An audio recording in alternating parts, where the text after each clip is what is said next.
Hello and welcome, my name is Piera and today we're going to talk about the Bone Season series by Samantha Shannon.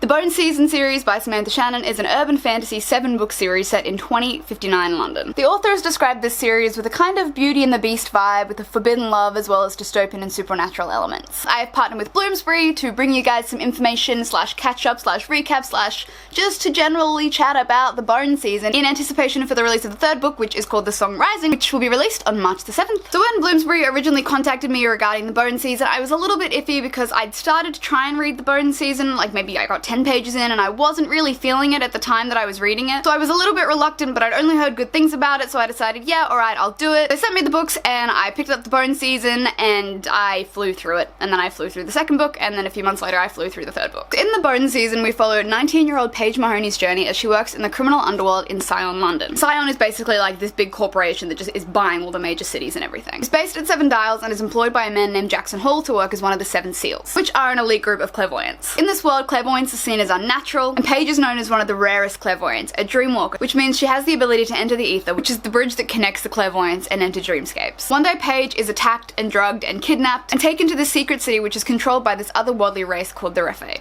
Refate. It's a tough one. I really enjoyed the first book as my first sort of experience with things like clairvoyance. Well, I mean, not first experience with clairvoyance, but like in a book, first sort of experience with clairvoyance and all that sort of stuff. In saying that, I did find book one had just a lot of info dumping, a lot of world building, which in the grand scheme it does need because it is such an intense sort of book that if you don't have it, it could fall really short. What I didn't realize whilst reading the book the first time is there's like a glossary in the back where it like kind of goes into all the slang and lingo that they use in the book, which I would highly recommend reading as you go because I didn't realize it was there, so half the time I was like, I don't know what half of these things mean. And as soon as I got to the end of the book, of course, I then realized. There is also this kind of strange slave-master relationship, which I wasn't really digging. I liked Paige as a protagonist, I just didn't like the romance. I won't get too much into that because it is a large part of the book. I like Paige as a protagonist, I thought she was really cool, and especially seeing how she grows from book 1 to book 2 to book 3. I remember flying through this book really quickly, but in saying that, I needed to kind of focus my whole brain on it. It's not a sort of book that you can just casually read for like a light read. It's one of those books that you really need to focus your entire attention on. The second book in the series is called The Mime Order and it picks up literally right after where the Bone Season finished. So I'm not going to get too much into the plot of it because obviously you have to have read the Bone Season to read The Mime Order. But basically Paige has escaped the prison as well as a bunch of other prisoners. She's now the most wanted person in Scion, London. A bunch of the guys who she helped escape are now missing. She's determined to expose Scion for the cruel oppressive reign that sells voyants into a life of slavery and death. I preferred The Mime Order in the way that there's less info dumping, less world building, obviously because a lot of it was set up in the Bone Season. There is still lots of world building and there's lots of character development, which is my favorite. This book, apart from focusing on the events of the Bone Season, focuses more on Scion, London and the underworld and the criminal underworld and like the mime lords and the mime queens and the gangs and everything like that. So I preferred this one. I think if I had to pick one, I definitely preferred The Mime Order.